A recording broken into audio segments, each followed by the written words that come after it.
Ashanti. Kindly do me the honor of giving the virtual podium to our guest and our fine speaker, Engineer Benjamin Esson Jr. Thank you very much, Engineer. Please, the floor is open for you.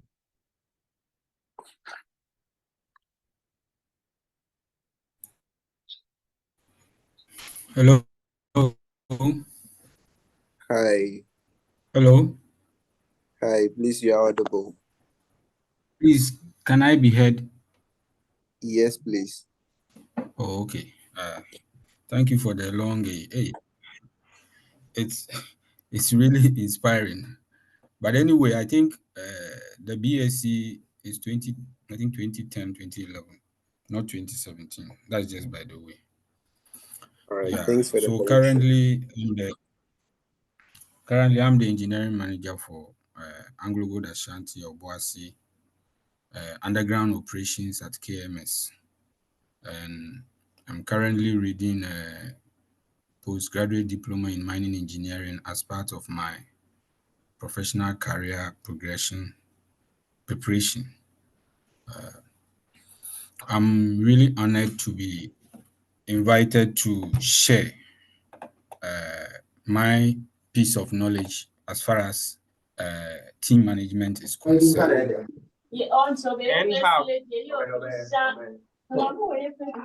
Hello, I hope I'm clear. Hello? Yes, please, you are clear.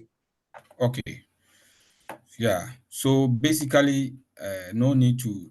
I think they've already shared I think the slides. I think he's mentioned it, or I was thinking it would just be this summary here. Currently, I lead the underground operations at AGA, that is the KMS underground mining, and also the manager for operational readiness at AGA Obuasi. Please let's go to the next, move to the next slide. Yeah, move. Yeah. So I know when we talk about team management, you are expecting me to come and talk about you shouldn't do this, you shouldn't do that. Yeah, it's part of it. But from my experience within over 15 years now, there are things I have experienced, and by virtue of some training and exposure that I have had in various forms through the company's training and personal career training, and also my engagement with a lot of key stakeholders in the industry, I have come to realize something about leadership and team management. I know people would wonder why we are talking about team management, but he's showing why we behave the way we do. One of the things, whether someone will say whether you like it or yes, that influences everyone's decision in life is your temperament, which is a combination of various traits from your parents or your bloodline. Now, team management is an embodiment of a lot of people with different background, different ideology, different thoughts, and therefore an understanding of how human beings behave is so vital when it comes to ensuring or leading a team in wherever you find yourself, whether in the mining industry, in the church, or in any societal group. So, why am I talking about this temperament? There are instances or situations where people sometimes see some of our leaders as too aggressive, he's too bossy, he doesn't listen to anybody, he's the Mr. Know-all, he is the obey before complain manager or leader. Unfortunately, most of our leaders are in quotes, ignorant of this temperament that informs their decision.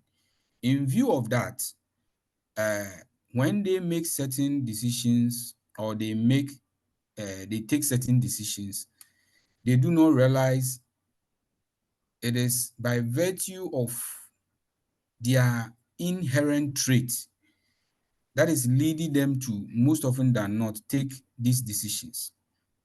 We have the sanguine, the choleric, the phlegmatic, and the melancholy. Every one of these temperaments, and anybody or everyone has a combination of two or more. Some may be dominant and some aspects may be recessive. When you look at what I have here as a sanguine, there are leaders or there are people who are very outgoing, very empathic. They they they are the man of the moment time, very charismatic, very confident, warm-hearted. They are very pleasant and very lively to live with. You remember in school, there are some people, if they are not in class, the lecturer will even ask, "Where is Kwame?" Because he's the type, when he comes to class, the class is never bored. That is the type of people.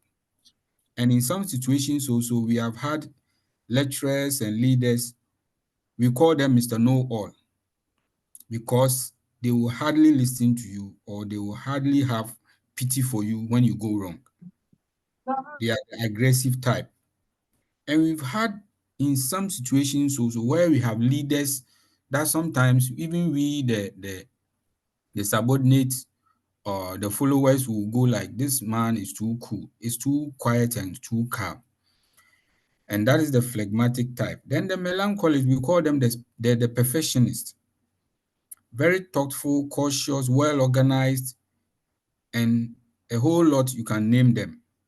Now, these combinations make up who we are. And most of them are not, it impacts the decisions we make.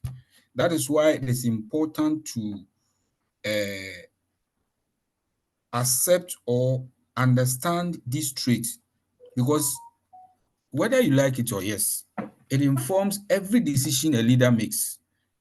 By your understanding of your makeup, who you are, is so important for the success of every team that you lead. Please, can we go to the next slide?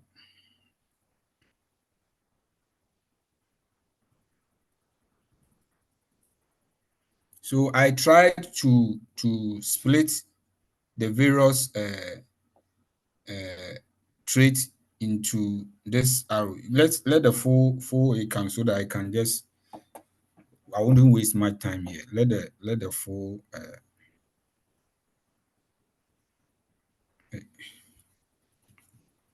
yeah, so that I can just speak, so that we can have time for more questions. And yeah, I think,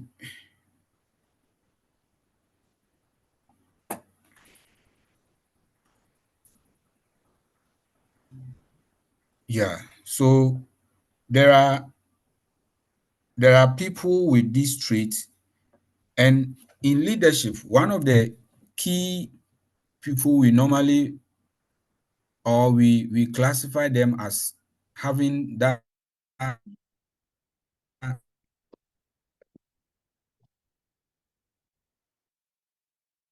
inherent trait of leadership is the correct leader like. They are very decisive, they are extroverts, they are goal oriented, they are very independent, and they are highly productive. You can see people like this. When you see this trait in those people, sometimes the weakness that they have is that they hardly have pity on people. As far as they will achieve their goal, if you be an obstacle on his way, he will just push you aside. And when you meet a leader like this, the question you ask yourself is, how do you navigate through with him successfully? We also have people, leaders, who have a dominant trait of a sanguine, and wherever you find them at work, It's fun. It's so fun, it's so lively, and it's so sociable. These are all people we find them in the industry, but most often than not, sometimes we hardly attribute it to an inner trait. We think that sometimes it's the courses that they are going to learn that is informing their behavior. Let's move to the next one.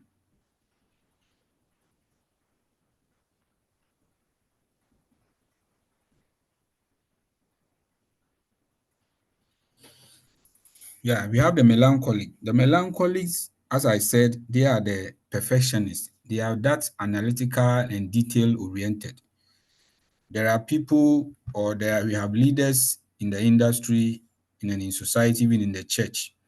They are very particular of every single piece of work you do for them. We call them, they are meticulous. It means that even if you write a report and you don't even put a full stop there, you are in trouble. They are those people. They are very sensitive, and they can excel in so many roles when you hand over to them. But they are very calm. They are people that you can really rely on when he's a leader.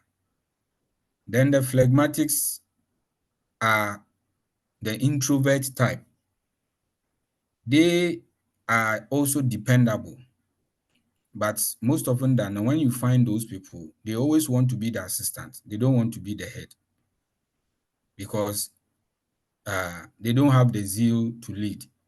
Most often, you will find them always wanting to be the assistant. In presentations, they will tell you, you lead, you start. When there is something, I will also support you with it. They are the type of people who don't want to come to the forefront and lead. But they are people, when they support you as assistant or deputy, they are very diligent with whatever they do. Now let's go to the main discussion, that is the effective team management. I am saying all this because most of us don't realize that these kind of traits, or these temperamental traits, inform our decisions in anything that we do. I have been with several managers and bosses who are the choleric, the phlegmatic, and the melancholic type. Your understanding of this is important to ensure you'll be able to appreciate the people around you. Hello, I think the slide is gone off. Should I share my own? Yes, please. If it's available, you can share. Okay. Let me try and share my screen.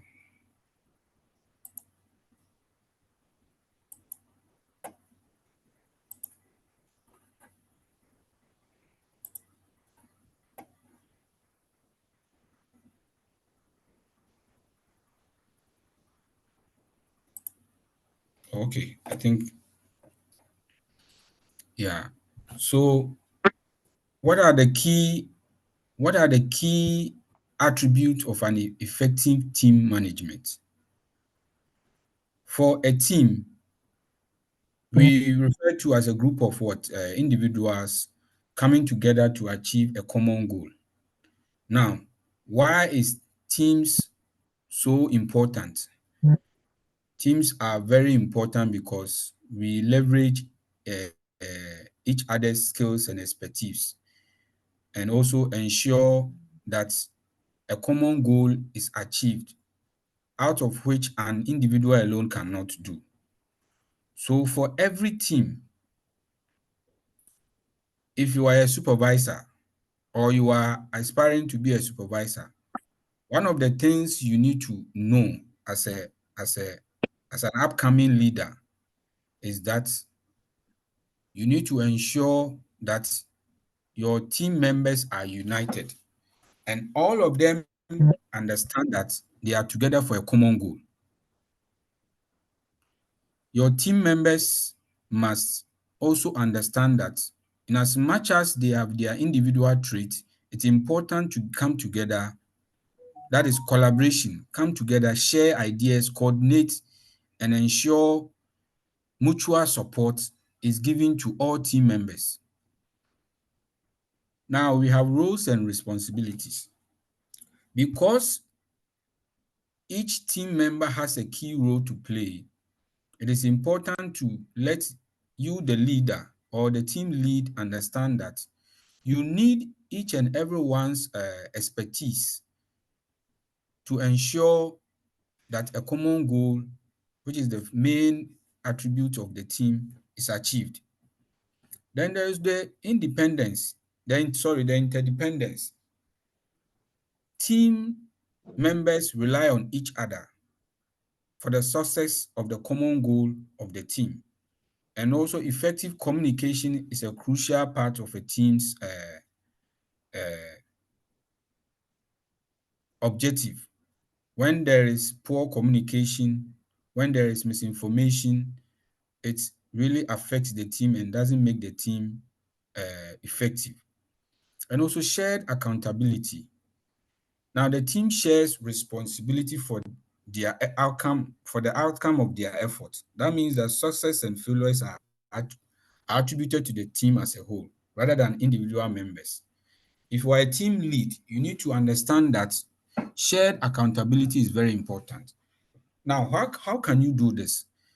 You need to let your team members own the objective of why they are together and let them have that sense of belonging. When all of us are appreciated as part of a team, we deem it fit to always give out our best as team members. When we lose, it's like a football team. When we lose, it is the whole team. When we win, it is the whole team. But you realize that for a football team, we have various positions. Now, every position counts. That is why we have a member there. No one person is allowed to play all the football. Why? Because each and everyone has a responsibility to ensure we win the match or the success of the objective. That is why we have diversity of skills. Team members have individual skills and traits that they bring on board to support and ensure that problems and decision making are done as per the objective of the team. It is important to note that no matter how experienced you are and no matter how educated you are, there is no way you can be successful without collaboration, without proper communication, without interdependence on some people. And sometimes those who come to the workplace, I always tell them, when you come, please put your first class in your wardrobe and come to work. Understand that at the workplace, there is nothing like first or second. The main objective of you working with people at the workplace is not to show to everyone that you are better than them. But at the end of the day, we achieve a one common objective. Why we are doing what we are doing. If it is operations, the end goal is production. We need the ounces. That is the only way the corporate and the shareholders will be happy with us. So if you come and try to showcase your abilities that you are better than the rest of the team, you can never be a team member. Then cohesion and trust. Successful teams build a sense of cohesion and trust among them. A positive team dynamic fosters collaboration, motivation, and supportive work environment. Then leadership. Now, I brought leadership at the last point. Why? Because you as a leader must enforce all these attributes to ensure the effectiveness of a team. It is so much important because you as the leader must lead them in making an informed decision. You as a leader, you are the driver of the vehicle. If the vehicle goes into the ditch, like football. If we lose, it is the coach. If we win, it is the team. So that is the mark of a leader. It's so important that if you are aspiring to be a supervisor, you understand that these are the key attributes that will ensure the success of the team that you are going to lead. Now, the question someone will ask is, so understanding all this, and I have about 10 people, I just finished my national service and I've been appointed, or I just finished my graduate training and now I've been appointed to lead a group of mechanics and or artisans in maintenance activities at the workplace. As a leader, how are you going to handle this? Now, first of all, you need to understand this attribute. It should be part of you.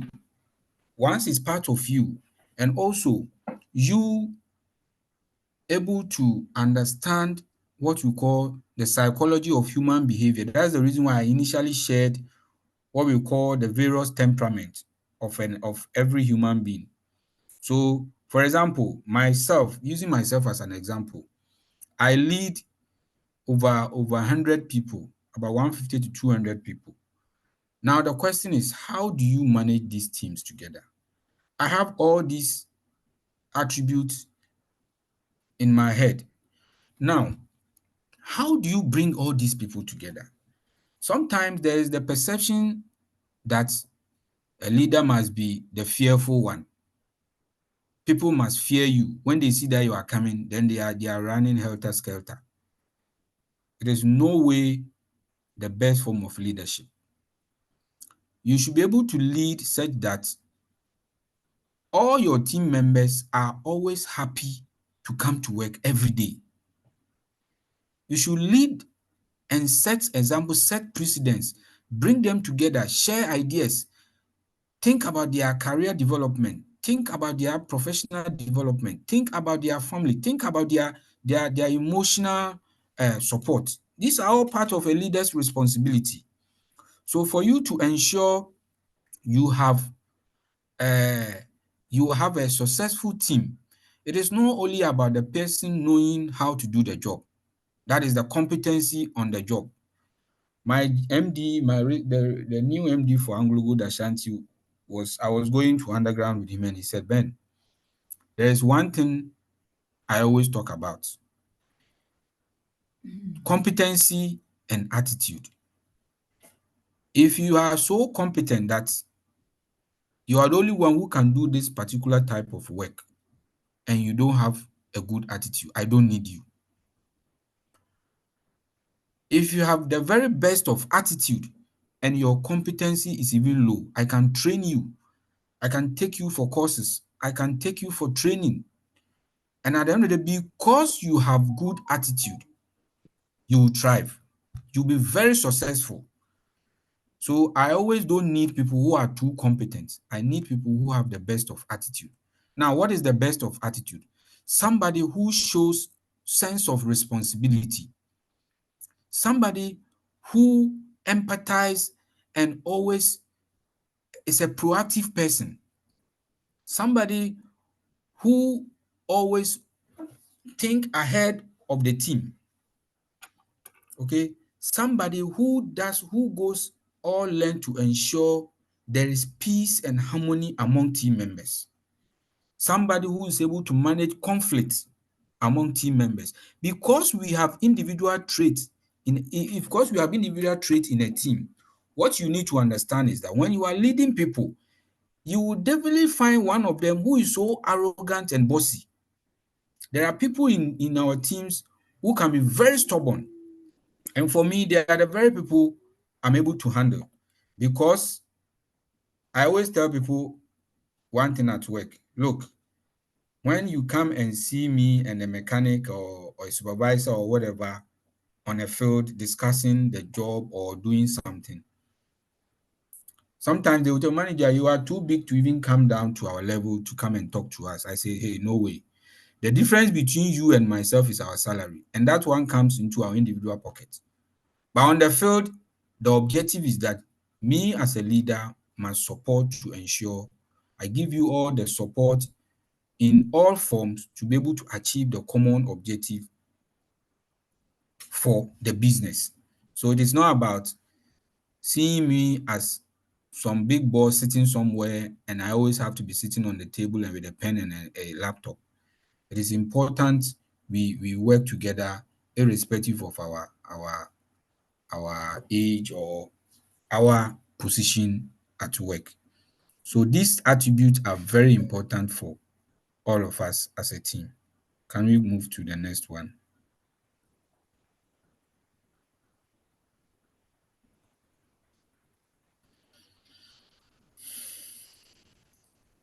Yeah, yeah, good.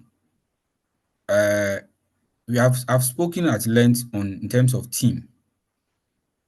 We are talking about management here also. Now, what is management? Management comprises of these key functions or KPIs, if I may put it that way.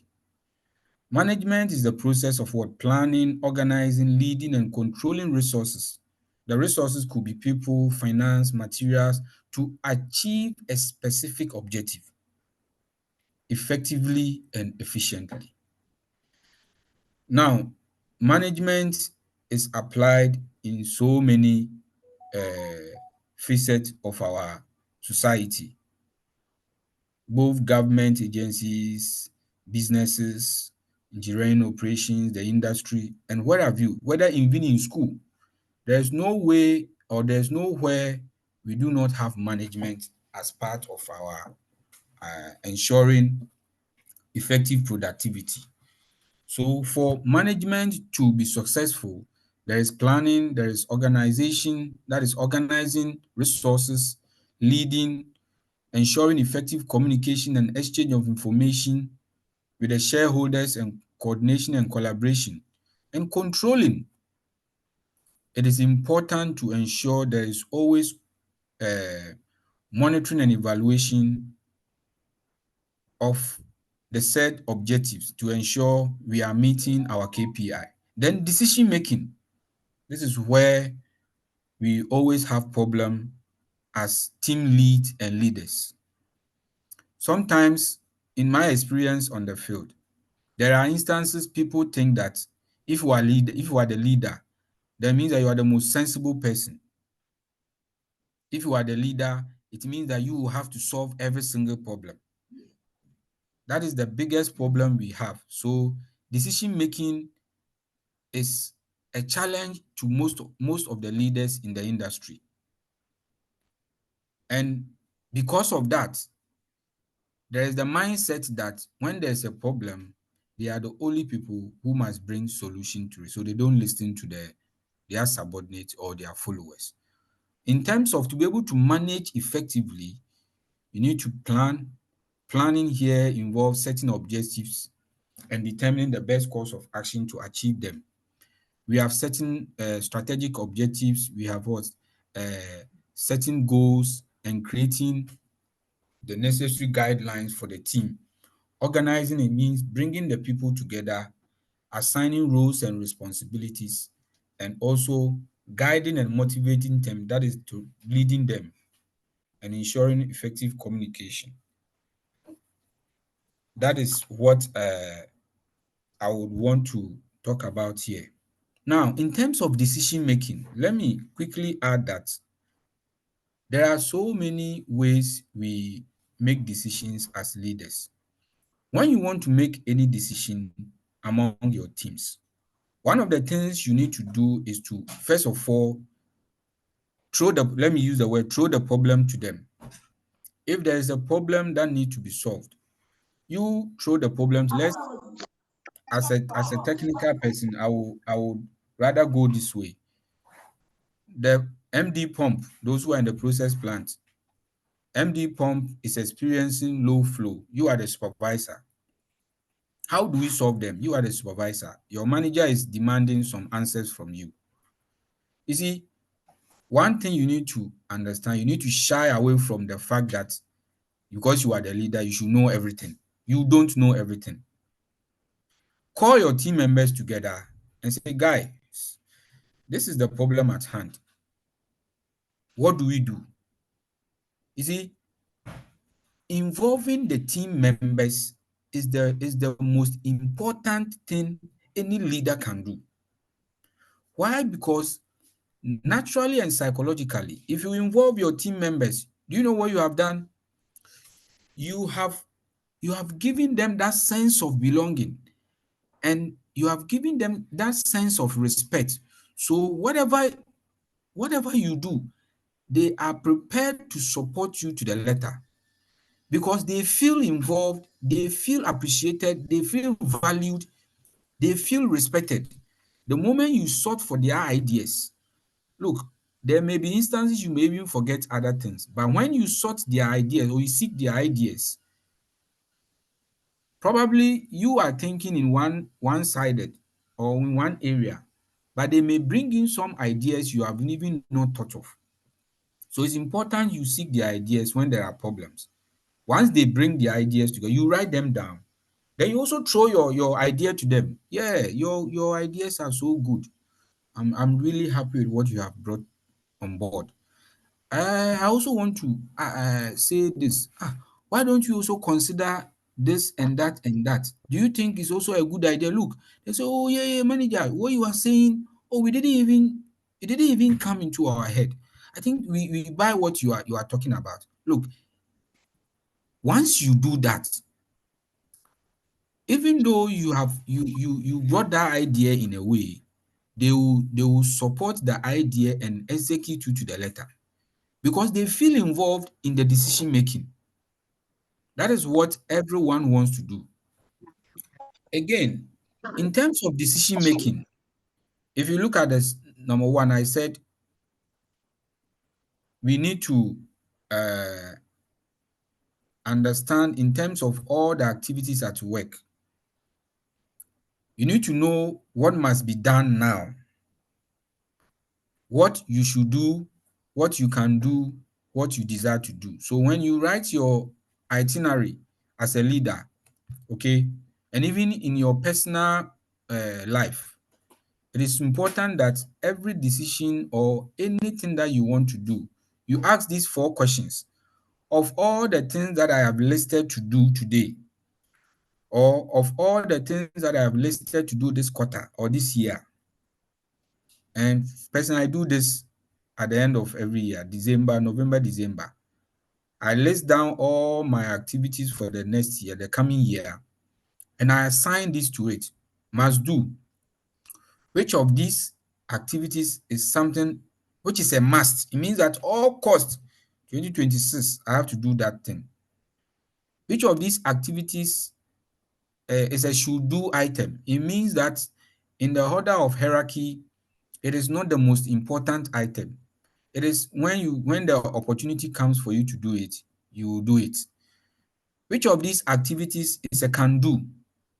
It means that with that, you don't need any resource from anywhere to execute that. You can do it yourself.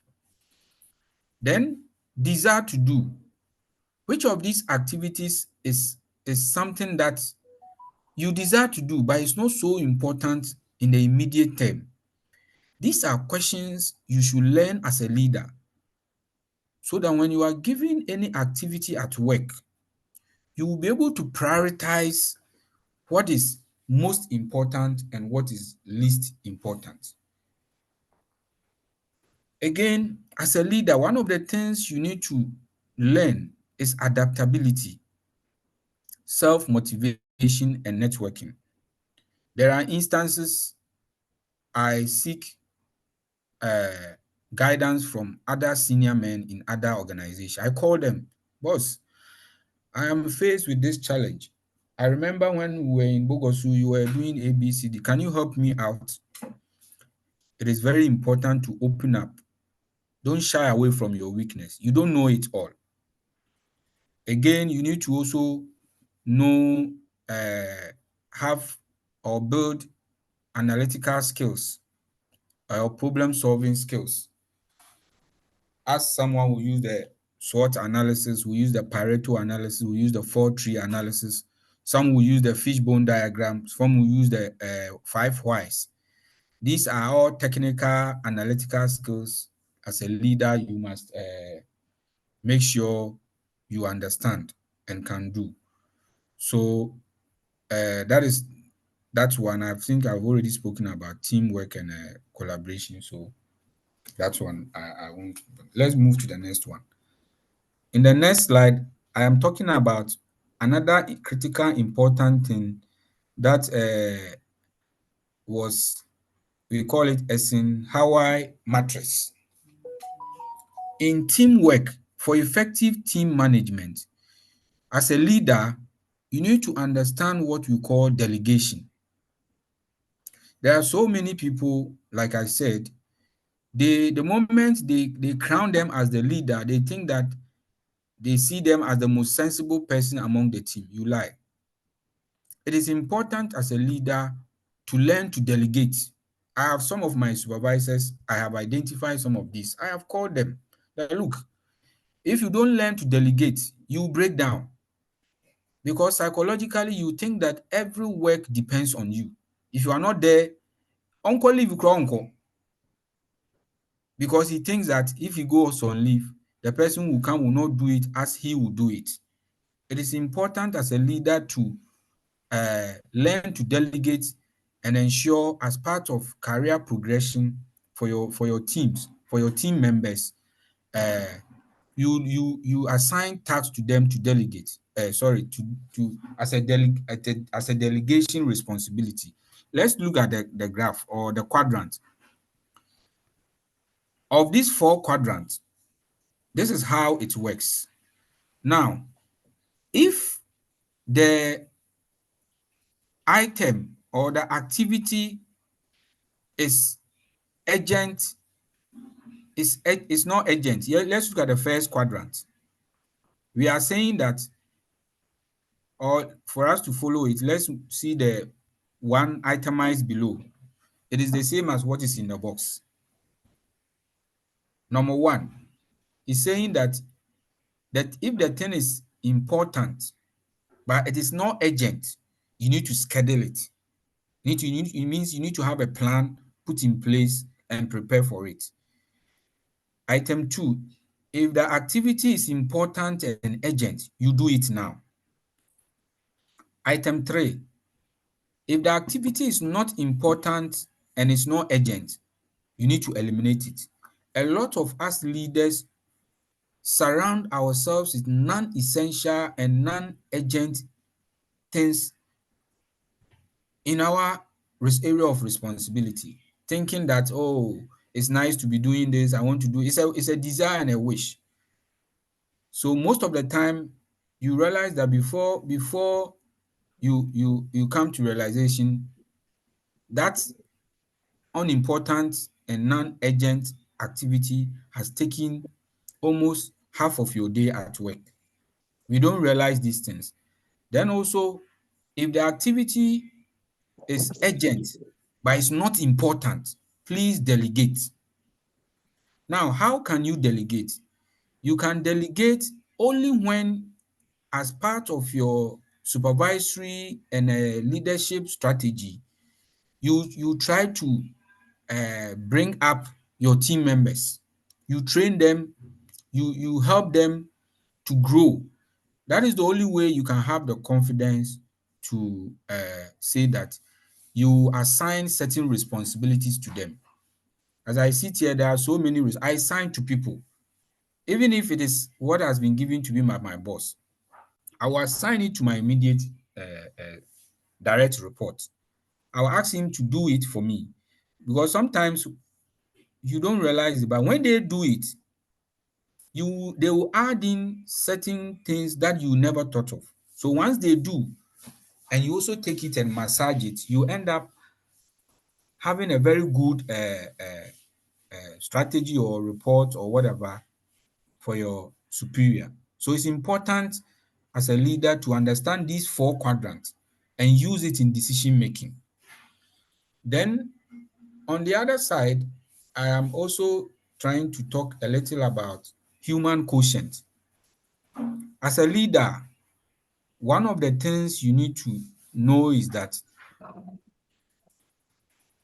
knowing or developing your quotient or human quotient has a direct bearing on the success of your leadership. But of all the types of quotient that we have as human beings, as per my experience and exposure and interactions with people, the number one most important quotient you need as a leader is what we call emotional intelligence or emotional quotient. And this is the ability to recognize, understand, manage, and influence one's own emotions and the emotions of others. It involves a set of skills that contribute to how individuals perceive and express themselves, develop and maintain social relationships, cope with challenges, and use emotional information in an effective and meaningful way. There are people who cannot even control their own emotions. As a leader, you should be able to control your emotions as a leader. Your subordinates will provoke you. They will do things that will cause you to even use some language if care is not taken. But your ability to manage your emotions will also show the effective, will also bear, it will show up in terms of how you manage your people. There are some leaders, when they get angry, they can say anything to their subordinates. You need to treat your subordinates with respect. You need to bring them closer to you. It doesn't mean that they will not err or they will not make mistakes. In delegation, when you delegate some of your work to your subordinate, they will make mistakes. Expect some mistakes to be made. So when they make those mistakes, you don't shout on them or you don't insult them. It is very, very important. And this area, a lot of leaders are falling because of this area. So in their mind, if you don't talk well to your subordinate, you'll be in trouble when he reports to you.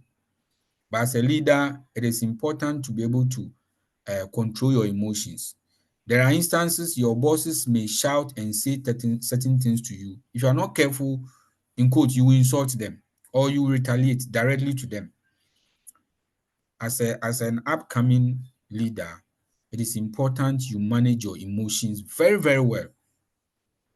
It is important to manage the emotions of your subordinates. It is important to build that and maintain that social relationships and cope with the challenges at work. Emotional intelligence is very important though. There are incidents. Sometimes there is an incident that can happen at work. You can't even eat as a leader. You are so down because what has happened can lead to something else you cannot imagine. Either you, the leader, can be sad, or you as the leader will face the punishment for it. You should be able to manage your emotions. You shouldn't let your subordinates see that, oh, you are even, uh, we use the word fear. You even fear more than them. Working in the mine and in underground mining, sometimes these things do happen. So as a leader, you need to manage your emotions. You need to build that of your subordinate as well and make sure uh, you work in harmony with them. Then intelligent quotient. It is so important for a leader. But for me, I always say the first one is the key. You need to identify people in your group as a leader who have that special talent. There are instances you can identify as a leader in your group that certain people have special skills and talent and innate thinking. There are people, when I identify those things, I give them assignment or tasks that will involve that will unearth their problem solving skills and analytical skills. So if you are a leader, you need to as much as possible ensure you have identified all these as part of your responsibility on your subordinate. Please, let's go to the last slide.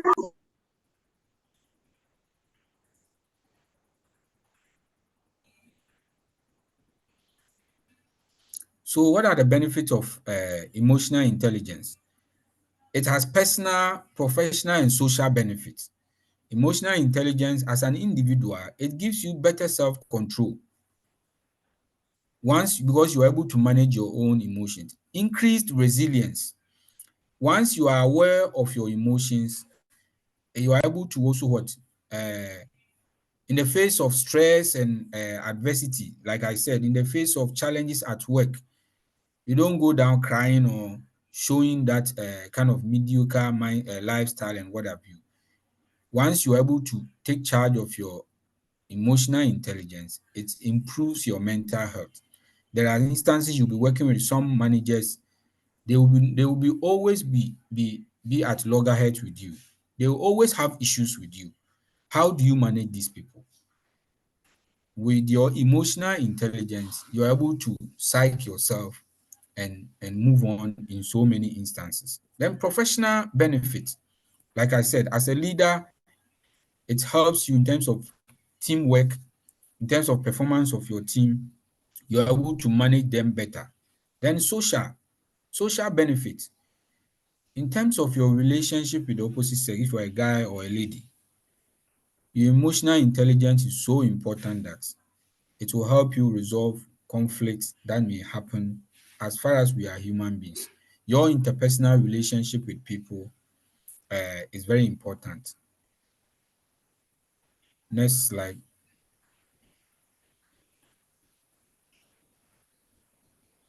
Yeah, this is the last slide. What I want to say here is that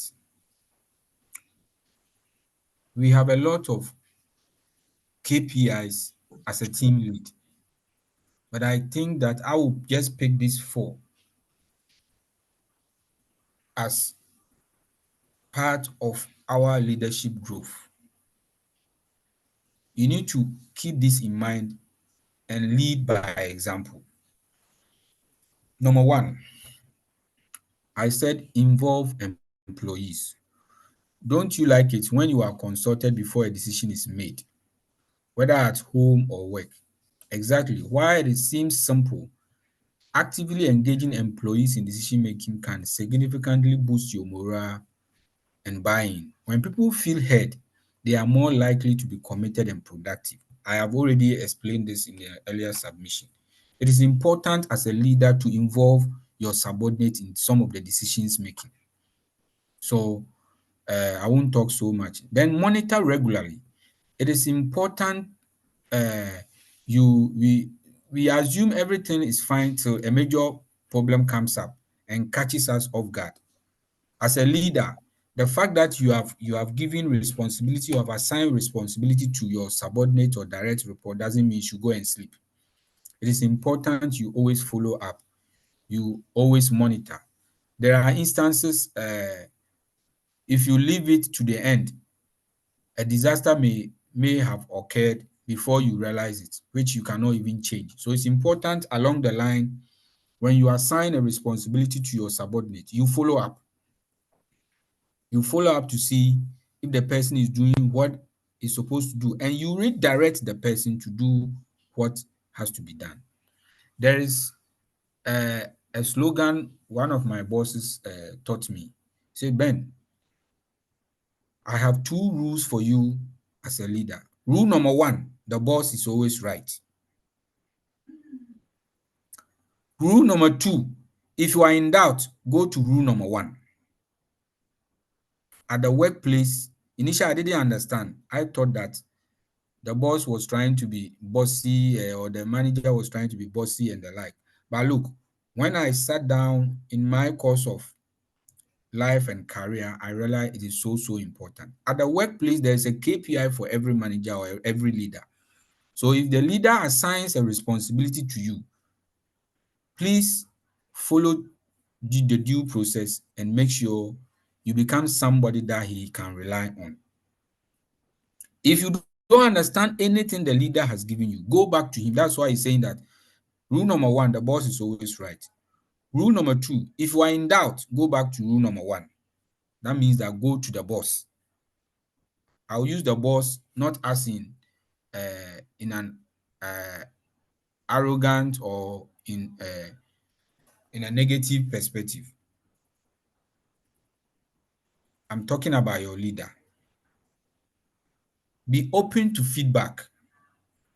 As a team lead, it is important you always seek feedback from your team members, because seeking feedback will ensure if there is the need to improve or to map out a different strategy in the course of your responsibility. And as a leader, one of the things you should also have is that you should be tough and tender. Every leader must be tough and tender.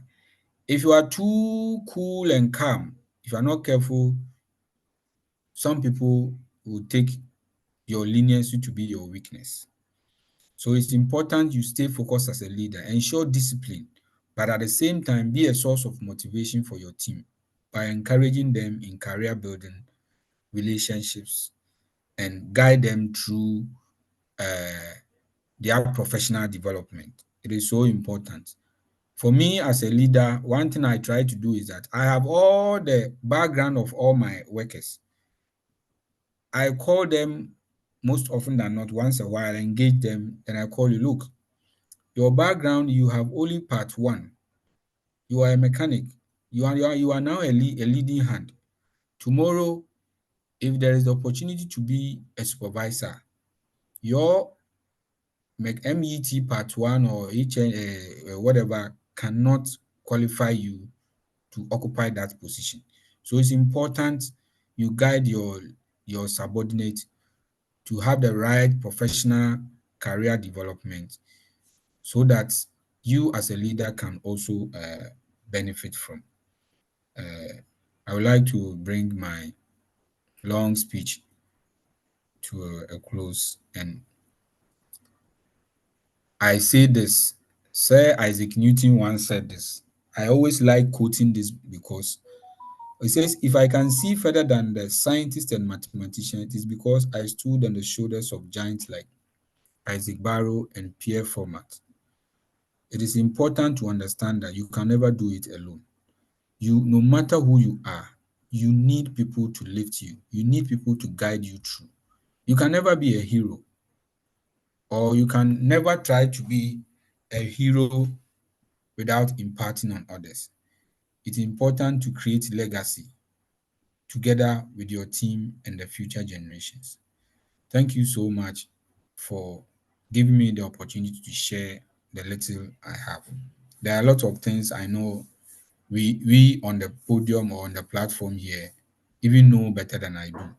So this is what I want to share with the team here so that we can deliberate on. Thank you very much. You are welcome. We also say thank you very much, Engineer Ben. One thing that I recall, it is always important to create a legacy as a leader. The section that we are entering is the question and answer section. So I earlier sent a message in the chat box that if you have any question, you could send it to the chat box, or better still pen it down. So now we are taking questions from our audience so that engineer will deal with them. But before then, I would want to read this question out. Okay, so engineer, one question from our founder. The first question he wants to ask is, what are some effective ways to provide feedback and constructive criticisms to team members, and how can you ensure it's well received? Engineer, if you can actually upload this for us, thank you. Thank you. Like I said, feedbacks are very important. You see, when you give an assignment or you give a task to a subordinate, one of the ways you can ensure you are getting what you envisage is feedback. Feedback can be in so many forms. Now, depending on the type of assignment or task that has been given to an individual. Let me take the mines as an example. We have weekly, daily, weekly, and monthly meetings. We have schedules that we follow. Now, if you decide to hold on with an activity, when you give that task or responsibility to somebody, and you decide to just keep it till the end of the month, which you think that is the only time it will be completed, you are doing the disservice to the person. We have what you call work breakdown structure. Once you assign a task to Abednego, you sit him down, okay? You sit him down and let him know the end game of what you want him to do. In seeking feedback, you don't need to sit down and wait for him to finish. You need to align with him to give you, Abednego, with what I have given you, I need a weekly or daily update. Okay, you need to guide your subordinate through. You don't just sit down and assume that he or she will come and tell you every day what he is supposed to do. You need to have a guideline with him and guide him to understand that, look, with this task I have given you, I know it will take you the end or the whole of the month to complete it. But however, I need feedback from you every week or every day, depending on the work breakdown structure that you have given to the person. So it's important to uh, try and break down the responsibility in such a way that you can get the right feedback. If you just tell him that uh, Recording in progress. wherever you get to, come and tell me, it doesn't make sense. If you rather break the responsibility into sections, then you assign timelines, then that is the only way you can at any point in time be in the known of what the person is doing. I don't know if I have answered that part, but you added one other aspect which I didn't get clear. Aside, how do you give feedback? You also said something. If you Yeah, can repeat and it. how can you ensure it's well received? I think you made mention Yeah. of some. Yes. On how can you ensure it is well received? There are so many facets to that aspect.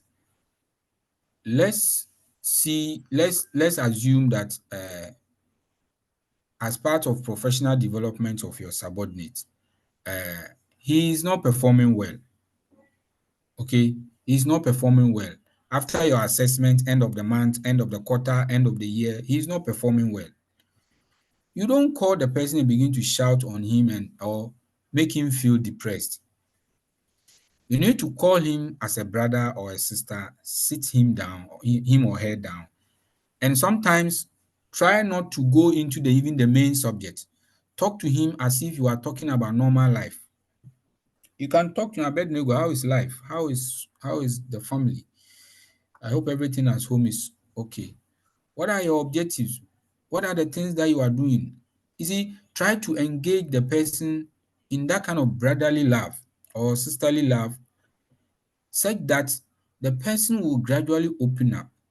You see, in the course of the discussion, then you bring in, based on A, B, C, D, I think that you are a very good person, but I think you fall short in A, B, C, D. And these are the things I would like us to consider. Then you throw it to him, you discuss with the person.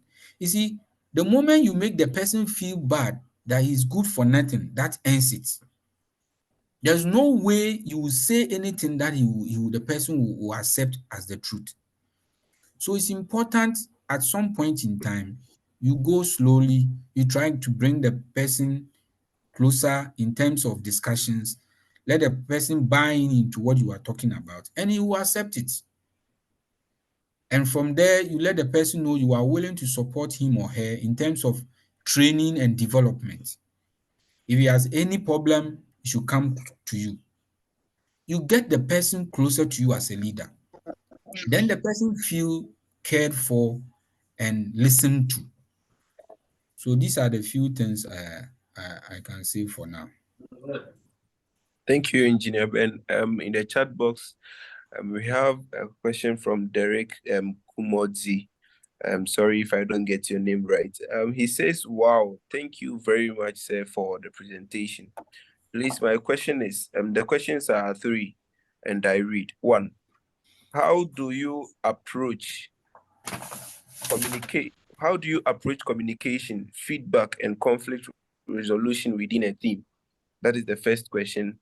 The second question is, what strategy do you use to motivate and engage team members? And the third question is, how do you handle underperformance or the third question I read, how do you handle underperformance or difficulties within individual team members? So, Engineer, kindly do us the honor. Thank you. Okay, thank you. So the first one is conflict resolution. Yes. What I want to say is it can be in so many instances. Now, as a leader, your objective as a leader is to bring all your team members together. As a leader, you should not be seen as taking sides. I know there are leaders who are like that.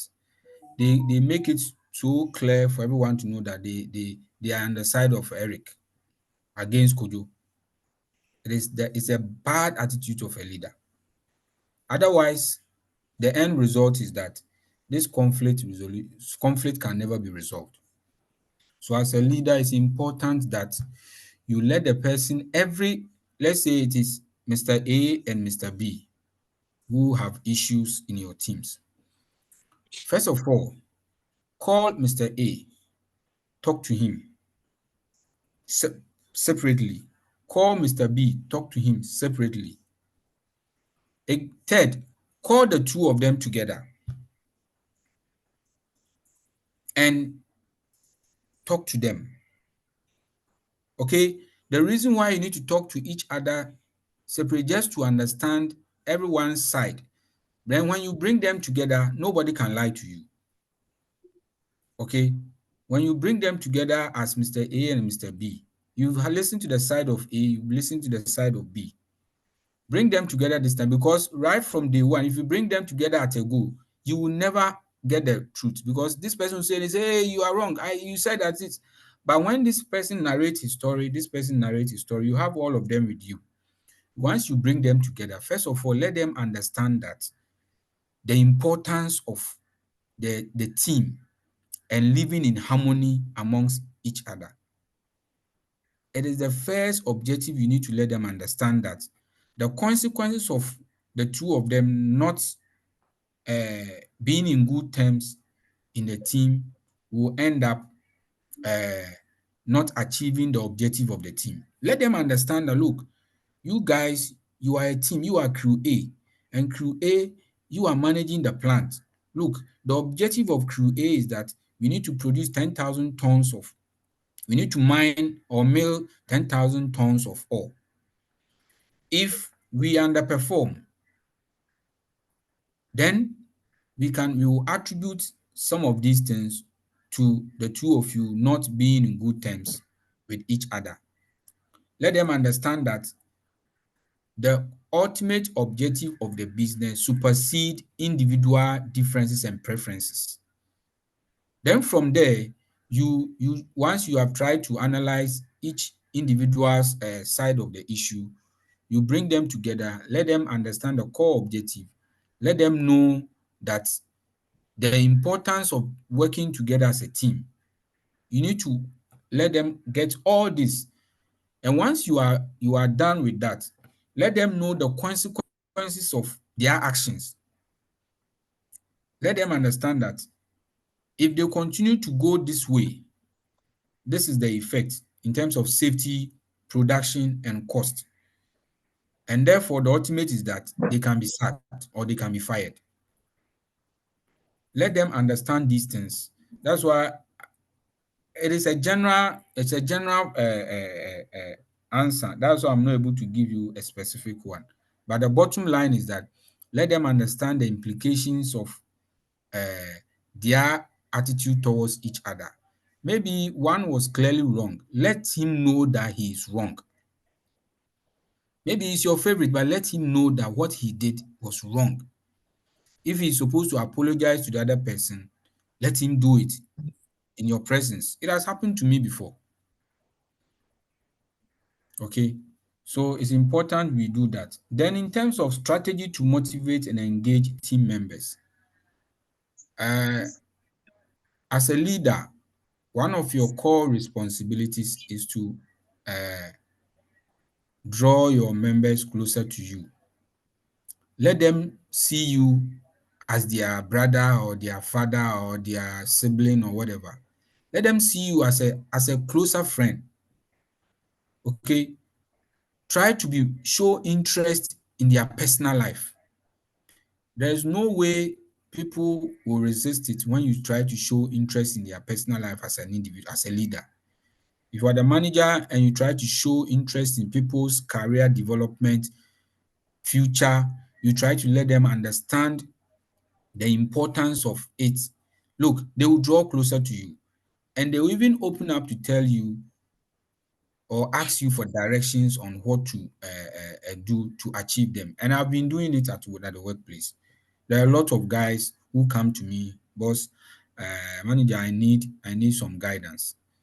It's because I have brought them so closer to me, so they are free to tell me their problems. Okay, so as a leader, you need to open up, be open up for feedback, be open up for your subordinate or your direct report to always have an engagement with you. It's important. That is the only way you can motivate them. Then underperforming individuals, what you need to do is that depending on the situation, let's say there is a team of artisans who work underground or on pumps and or do maintenance on equipment. You realize that Mr. A underperforms or his performance is way below expectation among the teams. What you need to do to bring him up, get him closer to you and let him know where he falls short. And let him open up and tell you his problem. Perhaps he has a peculiar problem you have no idea about. Sometimes it's from the house. There's an issue in the house. Psychologically, it is not making him give the best. Let him open up, get closer to him, and that is one. Two, if it is on the job on what to do, you need to pair him up with someone who is very good and trainable. Pair the individual with another person who is very good in that area you are talking about, and call the two together and let him understand that this is the reason why you are pairing them. So the person should help him to grow. So these are all things you can do to ensure you uplift people who are underperforming. Only if they have the right attitude. It is very important to take note of that. Thank you. Thank you very much, Derek Moti. I hope your questions are well answered. Please, we'll move on to there's a direct message from Portia Owusu. She has two questions, and the first question is, what are the key strategies would use? Sorry, what are the key strategies would you recommend for a young engineer to effectively contribute to manage a team, especially when working with more experienced people? That is the first question. And the second question is, the first question again. Is there what are the key strategies you do what? You would recommend for a young engineer. Hello. Yeah, I'm listening. I'm listening. All right. So, I think someone kindly Yes. unmute your microphone if you are not talking, please. Okay, so I take the questions again. What are the key strategies would you recommend for a young engineer to effectively contribute and manage a team, especially when working with more experienced people? And the second question is, what qualities do you look for in a young engineer when assigning responsibilities? Yeah. For the first one, someone will say, I've been there before. I remember when I completed the university and I was having my national service at Prestia Underground. Here is the case. I went to meet old people who have been in the mine for 20 to 40 years. I'm a young graduate from the university. But by virtue of my soft skills, I mean my ability to write reports and Excel and use those softwares, I was now handed the responsibility of writing all the reports and generating all the reports and getting them together. Now here is the case. The people I am working, all of them are older than me. You see, one thing you need to do is that you need to show respect to the elderly. And two, you need to let them feel that they know even more than you. I'm saying this because there is a saying that the best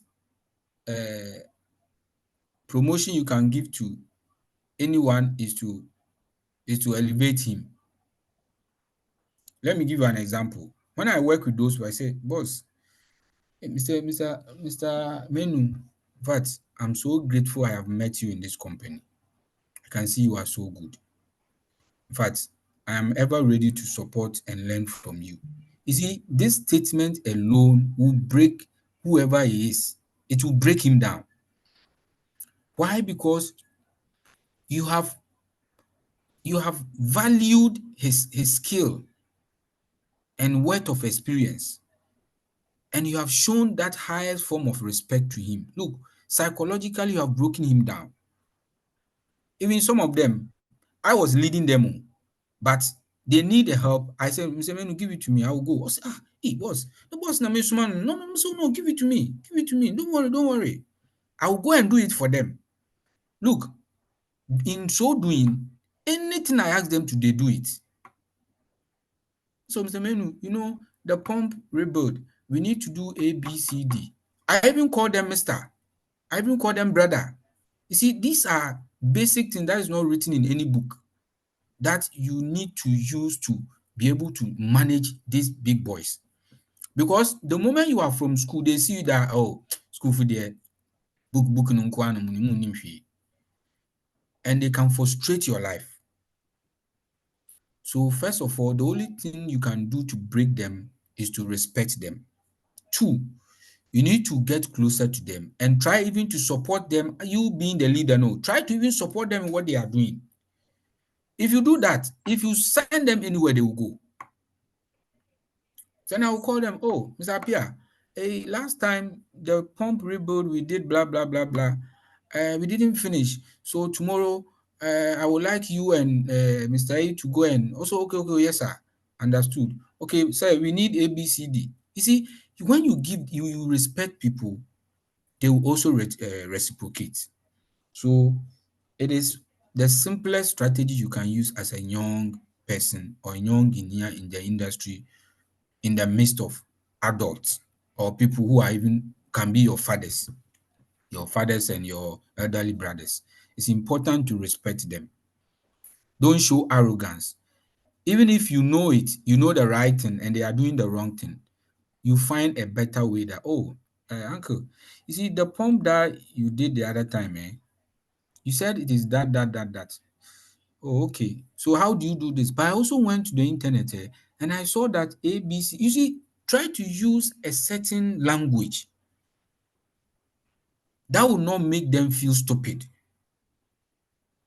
Because sometimes these young guys from the university, The pump, the NPSH, the net positive suction head is that. I will say, my friend, what do you mean by that? I say, I pump now, who buy all the NPSH, then.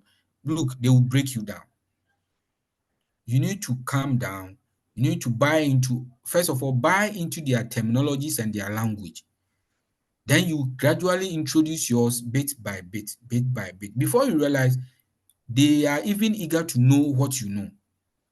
That is one thing I would say here. Then the second question was what qualities do you what look for qualities? in a young engineer when assigning responsibilities? What you see, we don't look for anything so strange. We need for people who are trainable. You see, people, number one, you are trainable, you are reliable. Okay. Reliability is also important to any manager. A manager is so powerful when he has more information. So if you work under me and you are somebody I can rely on any day, any time, look, it's a plus. And if anything comes into my head, I'll say, I will give it to Portia. If I want to do anything, I will mention her name because she has demonstrated that sense of reliability. And every manager wants somebody who is reliable. Every manager wants somebody who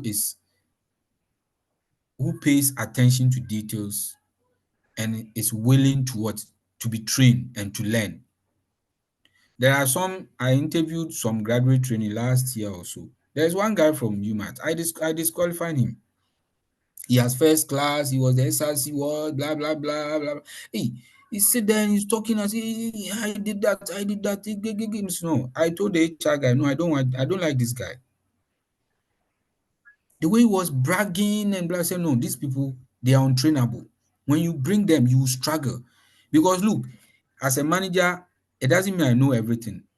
There are instances I will call Portia, come. This Excel that you do, how did you do it? Teach me how you did it.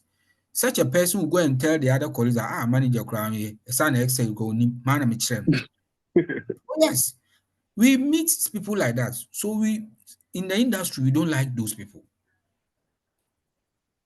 And they will be talking, hey, I'm in your first class. No, he will talk to and those people, they like talking. Everywhere they stand, they will tell the people that, presentation manager, even the diagram. I even did the analysis for him. So it's important. A manager wants somebody who is reliable, who is dependable, who has the ability to learn, and is trainable. These things, and a manager wants somebody who will always come closer for feedback. You bring me feedback. Oh, manager, what you asked me to do, I did it. I got A, B, C, D. I'm still not through with it. So by tomorrow, I'll finish. Give him the feedback, even though you have not finished. You don't wait for him to come and ask you, Portia, the last time I gave you this, where are you on it? Gradually, I will term you as a noncer. You are not a serious person. It means that every time I have to come and ask you before you tell me you are not a serious person. Okay. All right, thank you very much. And Portia, I believe your questions are answered. I have questions from Huseinu Henrietta Iyaba. And before I read that question, I would want to ask, engineer, please, what are some of the strategies for managing remote or distributed teams? And how can you maintain cohesion and collaboration? First of all, you need to understand and make sure the team leads are people who you can rely on because they are no closer to you. How do you manage them? You need to set up KPIs for them. The KPIs must have short and long-term review. Okay, because if let's say I am in Takrady here, I am managing people in Bogoso or Obuasi and the like. the easiest way to make sure I get all that I need to get from them is to set KPIs for them. And you need to set the frequency of the KPI review. It keeps everyone on his toes. Then you also need to set up periodic review with the various stakeholders, let them understand the core objective of the business. It is important. If you don't draw a plan, forget it. Draw a plan, set out the KPIs, set out the various review meetings that you would have with them, and set up another another meeting where it is not about the KPI. It's a general feedback you want to get from your people. So it's important you do these things. Then lastly, you need to periodically visit the various sites that you are managing. Sometimes go there unawares. Don't go tell them today I'm coming there. They will clean the house. But go there unawares. You are just going there and you decided to pass by to see if they are consistent with what they are doing. It doesn't mean you don't trust them. But at the workplace, it's important sometimes you go to MD comes sometimes to our offices without making any official announcement that he's coming there. It is his responsibility. So these are the things. I've also seen somebody who's saying, please say from your presentation, I heard SWOT analysis. I would like to know how to link this analysis to the duty of being a leader. Yes, Now, sure. SWOT analysis is basically, it's an acronym. S stands for strength, W stands for weaknesses, O stands for opportunities, then T stands for threats. Now, as a leader, you need to know your internal and external, I would say, customers. Now, internally, somebody is interrupting. Internally, for you to assess the strength, or you need to assess the position of a team, you do what you call internal analysis. And internal analysis, it comes with what are the strengths of my team? What are the weaknesses of my team? Within, in terms of the job, what are the strengths or the capabilities of my team?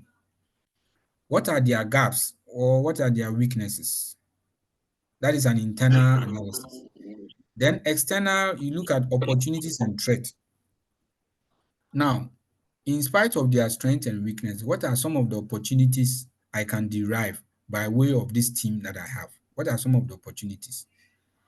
And by virtue of this team, what are the threats the external stakeholders can have or can impact the business? So you do internal and external analysis. So internal analysis is more of strength and weakness. External analysis is more of the opportunities and the threats. That is what you as a leader must always analyze for the teams that you set up. Yeah.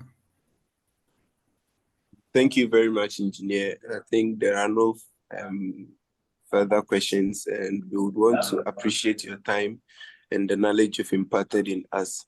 We would want you to give us a closing remarks. This is more often done by people who actually not speakers. But from the impartation you've given to us and the insights that you've given to us, we would want you to also bless us with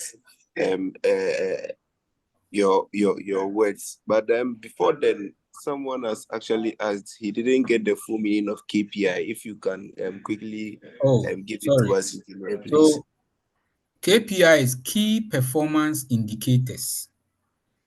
You see, when you set out a plan, as a leader, as a supervisor, if you set out any task for your subordinate, you need to give the person what you want to achieve at the end of the day. Okay, you want to achieve 100% availability of the plant. You want to achieve 85% utilization. These are the KPI. These are the end games that you want the person to achieve. So it's a guide for the person to know if he's achieving it or not. Okay. All right. Thank you very much. I'm sure, Nathaniel, you've got an answer to the meaning of KPIs.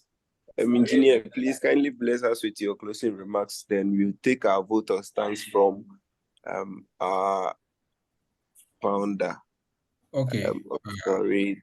Someone and the starter, please, is also asking.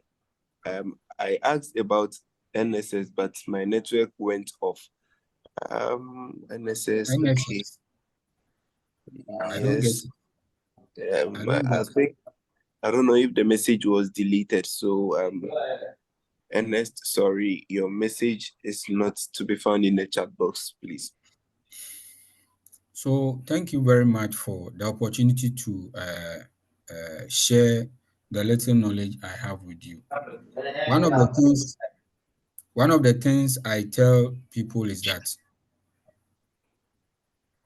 no one can get to the top in isolation. If you want to get to the top in your career, you need to be led. You need to have mentors who will guide you. And let me not hesitate to say that you need to know somebody. Oftentimes, people think that, hey, now the world is like to whom you know. Yes, it started right from the beginning of creation. Right from the beginning of creation, if you don't know anybody, forget it. Even as Christians, if you don't know Jesus, you will never go to heaven. So I want us to understand this and take the myth out of our mind that, oh, this world now, the world is to whom you know. If you don't know anybody, you will never go on in life. It is something that is already in existence. We need to understand that we need to get people who will lead us on. I have a mentor. I have somebody who took me small, mentored me, directed me to where I am. He is now out of the mine. He is now on pension. Even from time to time, he checks up on me. That is what we are talking about. Because they have gone through the mill and they can correct you so that you avoid certain mistakes they committed. He tells me, Ben, I did ABCD when I was at work. Please don't do it because this was the impact or this was the repercussions on my career. It's important if you have an established network and relationship with people. So that as I sit here, if I know Abednego and there's an opportunity elsewhere, sometimes other companies call me and they want some professionals. Once I have that relationship with you, this is not a matter of paying anything. Because I know Derek, I know this person, I know Portia. I know Portia is a mining engineer, it is a mechanical engineer. Then I can just link the person up to the person, to whoever wants his services. So it's important we establish relationship with people, let them mentor and direct us in terms of our career path, and also develop our soft skills. It's important we develop our soft skills as young graduates. Excel, PowerPoint presentation, technical report writing, situational report, incident investigations. You see, these are things we need to learn as young graduates. Don't joke with your Excel. How you use Excel to present graphical representations of a problem and analysis. So build your soft skills, build your network, build your relationship with the industry, people in the industry. That is the only way you can be handheld and pushed up the career and industry ladder. Thank you so much for giving me the opportunity once again to share with you. If there is any other thing you need my support one-on-one, you can, I think Abednego will share my contacts for you too. If you call me and I'm not picking, please don't get bothered. Just WhatsApp me. Most of the time, I may be in the meetings and I cannot pick your call. But when you WhatsApp me, rest assured, I will give you a feedback. Thank you very much. Thank you. We are much grateful, Engineer Ben. We are much grateful. We will take our vote of thanks from founder.